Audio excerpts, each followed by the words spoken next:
subscribe now and press the bell icon. Never miss an update. Assalamu alaikum students.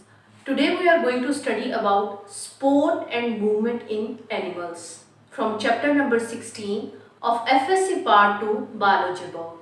इस chapter के first half में हमने sport and movement in plants के बारे में study किया। प्लांट और एनिमल में मेन डिफरेंस अगर हम देखें तो वो सेलुलर ऑर्गेनेल्स के बाद जो मोस्ट विजिबल डिफरेंस है वो है इनकी मूवमेंट। प्लांट्स को अगर हम देखें तो वो मूवमेंट उनमें काफ़ी मुख्तलिफ किस्म की टाइप्स में मौजूद होती है, जिसमें हमने देखा कि वो किसी एक्सटर्नल या इंटरनल स्टिमुलस के रिस्पॉन्स में मूवमेंट शो करते हैं, लेकिन वो एक ही जगह पे मौजूद रहते हैं, सेसाइल रहते हैं या एक ही जगह पे फिक्स रहते हैं। जबकि एनिमल्स में अगर हम मूवमेंट देखें तो इनमें भी movement in response to stimulus ही होती है, यानी कि जैसे प्रोटेक्शन पॉइंट ऑफ व्यू से एक जगह से दूसरी जगह मूव करना, रिप्रोडक्शन पॉइंट ऑफ व्यू से एक जगह से दूसरी जगह मेट की तलाश में जाना, या फूड की तलाश में एक जगह से दूसरी जगह जाना।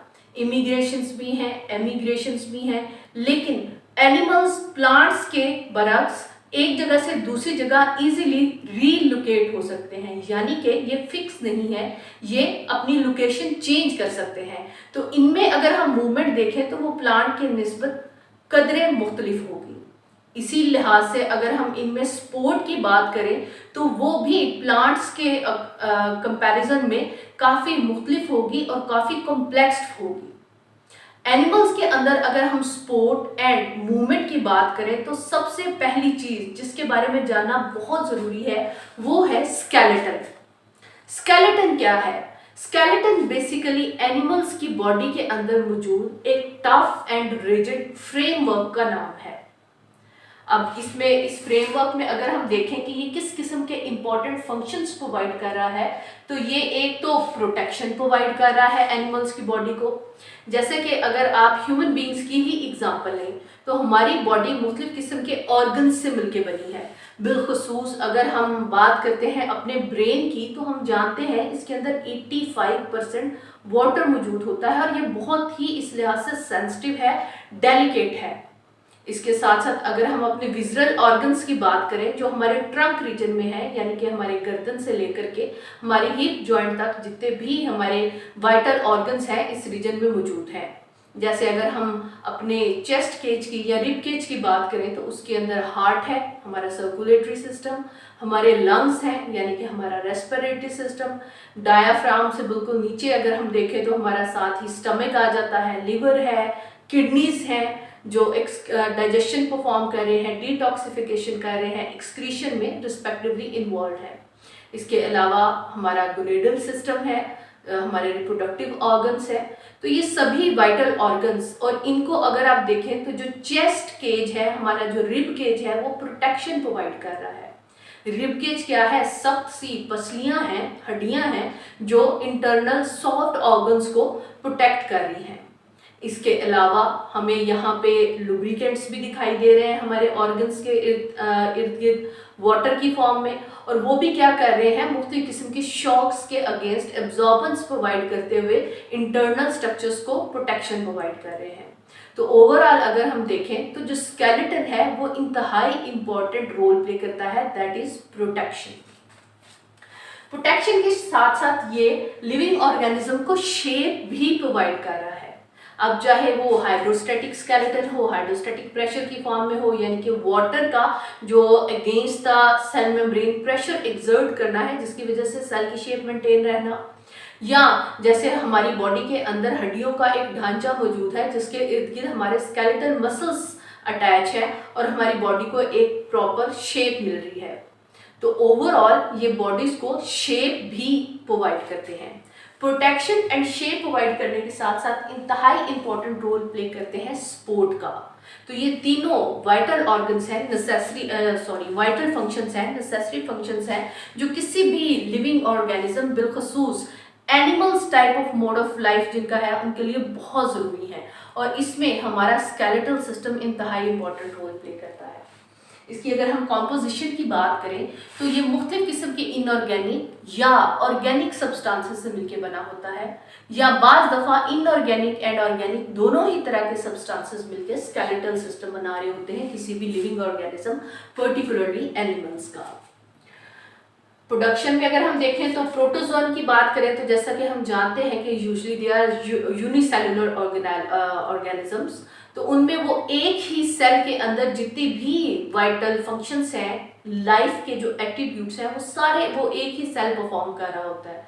तो जाहिर सी बात है उसका स्केलेटन भी इसी एक सेल से ही सिक्रीट होगा। लेकिन अगर हम मल्टी सेलुलर एनिमल्स की बात करते हैं, जैसे आप ह्यूमंस वगैरह की एग्जांपल ले लें या दीगर जितने भी मैमल्स हैं, बर्ड्स हैं, रेप्टाइल्स हैं, एम्फीबियंस वगैरह हैं, इनकी एग्जांपल ले लें तो इनकी बॉडी कॉम्प्लेक्स स्ट्रक्चर है, मल्टीपल सेल से मिलकर बनी है। और हम बात ऑलरेडी ये डिस्कस कर चुके हैं फर्स्ट ईयर में भी काफ़ी डिटेल से कि जब मल्टी सेलुलर ऑर्गेनाइजेशन का जिक्र आता है जिसमें एक से ज़्यादा सेल्स इन्वॉल्व होते हैं, तो उनमें सेल्स के दरमियान काम की तकसीम हो जाती है, डिवीजन ऑफ लेबर हो जाती है, और हर खास किस्म के सेल कुछ खास किस्म का फंक्शन परफॉर्म करने के लिए स्पेसिफाई हो जाते हैं। तो मल्टी सेलुलर ऑर्गेनिजम्स में अगर हम स्केलेटल की प्रोडक्शन की बात करें तो डेफिनेटली वो भी कुछ खास किस्म के सेल्स से ही मिलके बन रहा होता है। टाइप्स ऑफ स्केलेटन में बात करें तो इंपॉर्टेंट टाइप्स जो है स्केलेटन की, उसमें सबसे पहले हाइड्रोस्टैटिक स्केलेटन, नाम से ही आइडिया हो रहा है आपको कि यहाँ पे कहीं ना कहीं लिक्विड या वाटर की इन्वॉल्वमेंट दिखाई दे रही है। इसके अलावा एक्सोस्केलेटन, एक्सो नाम से ही पता चल रहा है कि बैरूनी अतराफ, यानी कि ये स्केलेटन ऐसी जगह मौजूद होगा जिसका बॉडी के अंदर नहीं बल्कि बाहर उसका रोल ज़्यादा इंपॉर्टेंट है, उसकी प्रेजेंस, उसकी अकरेंस बॉडी के बाहर मौजूद है वो, और बाहर से वो जो इंटरनल ऑर्गन्स है उनको प्रोटेक्ट कर रहा है, शेप दे रहा है या उनको सपोर्ट प्रोवाइड कर रहा है। इसके बाद बात करते हैं एंडोस्केलेटन की। एंडो का क्या मतलब है? अंदर की जानिब, यानी कि ये हमारा जो मसल्स हैं उनके अंदरूनी जानिब मौजूद होगा और एक बेसल स्ट्रक्चर प्रोवाइड कर रहा होगा, एक मेन फ्रेमवर्क प्रोवाइड कर रहा होगा बॉडी को, जिसके इर्द गिर्द और जिसके साथ सभी हमारे वाइटल ऑर्गन्स अटैच होंगे, और ये साथ में मूवमेंट, प्रोटेक्शन, सपोर्ट, शेप, सभी किस्म के फंक्शंस परफॉर्म करने में इन ऑर्गेनिजम्स को हेल्प आउट कर रहा होगा। इसमें हमारे पास सिंपल से कॉम्प्लेक्स फॉर्मुलेशन की तरफ जब हम जाएंगे तो ये मुख्तलिफ किस्म के टाइप्स ऑफ स्केलेटन हमें देखने को मिलेंगे। हाइड्रोस्टैटिक स्केलेटन को अंडरस्टैंड करने के लिए एक और रिप्रेजेंटेटिव ऑर्गेनिज्म की एग्जांपल लेते हैं जो कि आजकल बिलखसूस स्प्रिंग है और बारिशें हो रही हैं तो बहुत ज़्यादा दिखाई देता है, खास करके उन जगहों पे जहाँ पे सॉफ्ट मट्टी बहुत ज़्यादा पाई जाती है। तो अक्सर ये बारिश के बाद मट्टी से क्रॉल करते हुए, जो आपके मुख्तलिफ यार्ड्स वगैरह हैं वहाँ से क्रॉल करते हुए जो आपके वॉकिंग एरियाज हैं वहाँ पे भी, फुटपाथ्स पे भी दिखाई दे रहे होते हैं। ये बिल्कुल एलोंगेटेड स्ट्रॉ लाइक स्ट्रक्चर होते हैं और इनकी बॉडी के अंदर भी रिजिड एंड टफ स्केलेटन मौजूद नहीं होता, तो इनकी बॉडी भी अपनी शेप मेंटेन करने के लिए, अपने आप को सपोर्ट प्रोवाइड करने के लिए और लोकोमोशन या मूवमेंट के पर्पस के लिए हाइड्रोस्टैटिक स्केलेटन का सहारा लेती है। अर्थवर्म की अगर हम बात करें तो इसकी बॉडी छोटे छोटे कंपार्टमेंट्स पे मुश्तमिल होती है। अब ये जो कंपार्टमेंट्स हैं ये फ्लूइड से फिल होते हैं और हर कंपार्टमेंट दूसरे कंपार्टमेंट से एक सेपरेशन की मदद से अलग हो रहा होता है जिसे हम सेप्टा कहते हैं। इसमें सर्कुलर रिंग्स भी होते हैं और लॉन्गिट्यूडनल रिंग्स भी मौजूद या मसल्स मौजूद होते हैं। सबसे पहले अगर हम बात करें सर्कुलर मसल्स की, तो सर्कुलर मसल कंट्रैक्ट करेंगे तो इसके कंपार्टमेंट्स एलोंगेट होंगे। ये बिल्कुल ऐसे ही है, अक्सर आपने बलून्स की मुख्तलिफ काइंड्स होती हैं और अक्सर आपने बाजार में देखा होगा काफ़ी लंबे लंबे से बलून्स भी मिलते हैं। तो अगर उस बलून में एक तरफ आप हवा भर दें और दूसरे हिस्से को खाली रहने दें, अब जिस हिस्से में हवा भरी है अगर आप हाथ से उसको प्रेस करें तो हवा दूसरे हिस्से में मूव करेगी और दूसरे हिस्से को इलोंगेट करेगी। तो अब आप जब पहले हिस्से जिसमें हवा भरी हुई थी उसको दबाएंगे तो आप उसको यूं सर्कुलर फॉर्म में दबाएंगे, यानी कि अगर इस तरह से बलून है तो आप इसको इस तरह से दबाएंगे, ना कि उसके लॉन्गिट्यूडनल वाइज। तो ये जो सर्कुलर रिंग है जब ये कंट्रैक्ट होंगे तो जो बलून का बाकी का हिस्सा है वो एलोंगेट होगा। इसी तरह अर्थवर्म के अंदर भी जब इसके सर्कुलर मसल्स कंट्रैक्ट होते हैं तो इसकी बॉडी जो है वो एलोंगेट हो जाती है।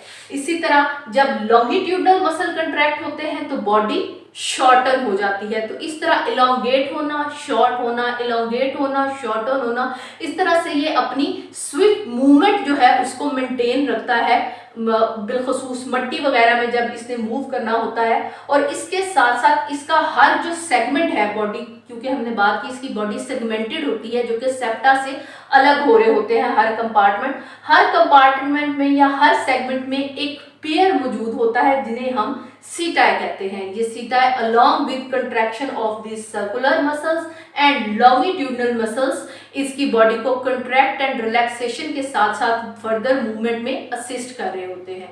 तो इस तरह से इनकी बॉडी का एक हिस्सा कंट्रैक्ट होता है और दूसरा हिस्सा रिलैक्स करता है। अगर हम कंसीडर करें कि ये एक अर्थवर्म है और इसकी ये सेगमेंटेड बॉडी है। अब इसमें अगर हम बात करें कि ये जो फर्स्ट हाफ है इसके ये जो सर्कुलर मसल यहाँ पे मौजूद हैं ये कंट्रैक्ट करेंगे तो ये रिमेनिंग जो पोर्शन है ये इलोंगेट होगा। यानी कि बॉडी कुछ इस तरह से होगी कि अगर यहाँ पे ये जो मसल पहले यहाँ मौजूद थे, अब जब बॉडी कंट्रैक्ट होगी तो ये फर्स्ट पोर्शन शॉर्टन हो जाएगा और रिमेनिंग पोर्शन इलोंगेट होगा और ये आगे को मूव करेगा। अब ये वाला पोर्शन जो लॉन्गिट्यूडनल मसल्स हैं ये कंट्रैक्ट होंगे तो इसकी बॉडी फर्दर शॉर्टन हो जाएगी। अब नेक्स्ट फेज में ये क्या करेगा, बिल्कुल इसकी बॉडी शॉर्ट हो जाएगी और उसके बाद ये उतना हिस्सा इसका आगे अब मूव हो चुका है। अब दोबारा से ये जो फर्स्ट हाफ है ये कंट्रैक्ट होगा, यहां से ये बॉडी कंट्रैक्ट होगी और रिमेनिंग पोर्शन इसका इलोंगेट होगा और इस तरह कंट्रैक्ट इलोंगेट जिसकी मदद से ये अपनी बॉडी को along with the help of setae move कर पाती है। और साथ साथ ये जो फ्लूइड इसकी बॉडी के अंदर फिल होता है ये इसका एक हाइड्रोस्टैटिक स्केलेटन भी इसको प्रोवाइड कर रहा होता है और सपोर्ट मूवमेंट के साथ साथ सपोर्ट भी प्रोवाइड करता है और शेप को मेंटेन रखने में भी हेल्प करता है। अगर आपने इसका एक्सपेरिमेंट करना हो, ये थोड़ा सा क्रूअल हो जाता है, लेकिन आप इसके हाइड्रोस्टैटिक स्केलेटन को किस तरह से इसकी बॉडी में शेप प्रोवाइड कर रहा है उसको अंडरस्टैंड करने के लिए अगर कहीं पे आपको अर्थवर्म बिलखसूस आजकल बारिशों के मौसम में दिखाई दे तो आप इसकी बॉडी पे थोड़ा सा नमक डाल के देखिएगा। नमक क्या होता है, बेसिकली एक्सटर्नल एनवायरनमेंट में हाइपरटोनिक एनवायरनमेंट क्रिएट करेगा। अब नमक डालते ही इसकी बॉडी के अंदर जो फ्लूइड मौजूद है वो बॉडी से बाहर निकल आएगा और साथ ही इसकी बॉडी बिल्कुल फ्लैटन हो जाती है। लेकिन जैसे ही अगर आप इसको पानी के साथ फौरन वाइप कर दें यानी कि बाहर जो एनवायरनमेंट है उसको हाइपोटोनिक बना दें तो क्विकली इसकी बॉडी वाटर एब्जॉर्ब कर लेगी अपनी बॉडी के अंदर और दोबारा से इसका हाइड्रोस्टैटिक स्केलेटन मेंटेन हो जाएगा, इसकी बॉडी शेप मेंटेन हो जाएगी एंड ये दोबारा से मूव करने के काबिल हो जाएगा। तो you can perform this experiment by your own at your home. इन्हीं टाइप्स को अब डिटेल से देखते हैं और सबसे पहले बात करते हैं हाइड्रोस्टैटिक स्केलेटन की। हाइड्रोस्टैटिक यानी कि प्रेशर ऑफ लिक्विड और फ्लूइड और water against the body wall, जिससे ये ऑर्गेनिज्म ना सिर्फ अपनी बॉडी का स्ट्रक्चर मेंटेन रख सकते हैं बल्कि अपनी बॉडी को सपोर्ट भी प्रोवाइड कर सकते हैं। तो शेप के साथ साथ सपोर्ट भी ये प्रोवाइड करते हैं with the help of hydrostatic skeleton. Hydrostatic skeleton basically उन एनिमल्स के अंदर पाया जाता है जिनके अंदर हार्ड, टफ या रिजिड स्केलेटन मौजूद नहीं होता।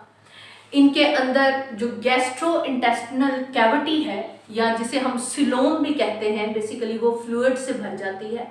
ये fluid against the body wall pressure exert करता है और इन ऑर्गेनिजम्स को शेप एंड सपोर्ट प्रोवाइड करता है।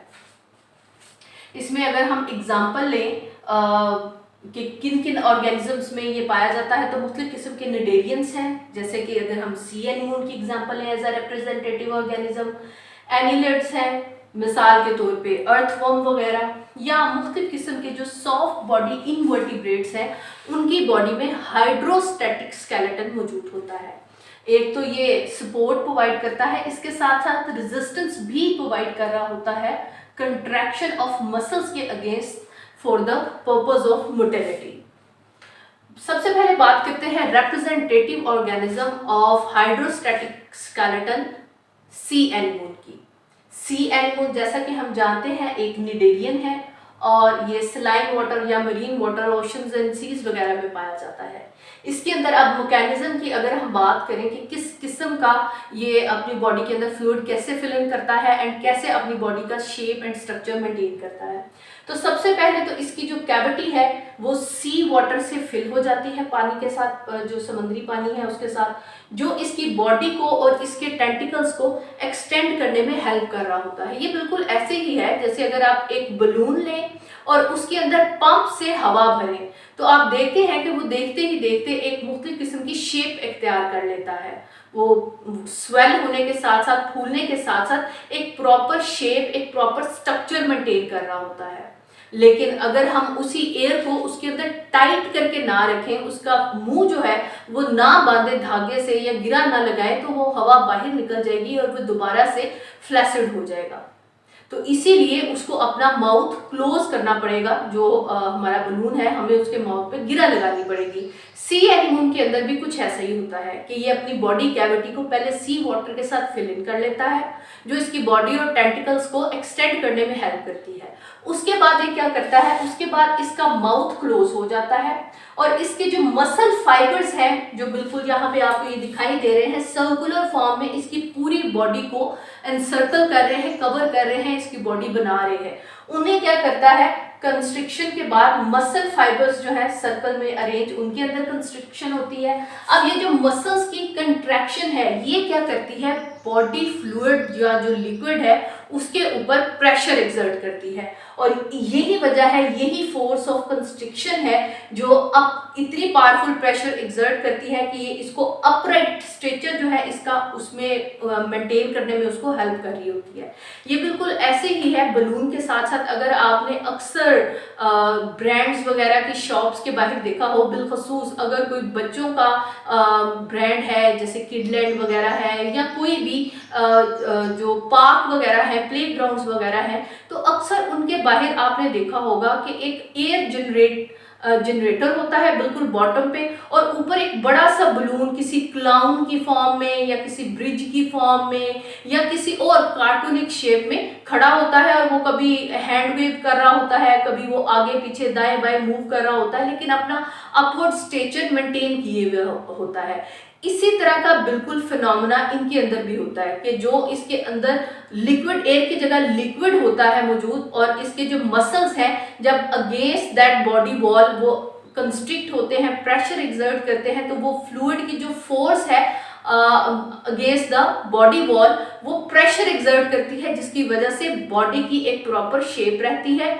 और बिलखसूस जैसे कि हम जानते हैं कि यहाँ पे आपको ये दिखाई दे रहा है, ये अपवर्ड स्ट्रेचर पे रहता है इस तरह अपने सबस्ट्रेटम के साथ अटैच। तो इसका ये जो स्ट्रेचर है मेंटेन करने के लिए यही जो सर्कुलर रिंग फॉर्म में मसल्स मौजूद है इसकी बॉडी में, वो कंस्ट्रिक्ट करके प्रेशर एक्सर्ट करने में हेल्प करते हैं। इंटरनल जो बॉडी है सिलोम जो है which is already filled with sea water, ताकि वो sea water against the cell wall pressure exert करे और इसकी बॉडी बिल्कुल अपवर्ड स्ट्रेचर में स्टैंड कर सके, और बेसिकली ये शेप मेंटेन करने के साथ साथ इसको सपोर्ट भी प्रोवाइड कर रहा होता है। Important questions related to our today's topic. Write our detailed note on hydrostatic skeleton.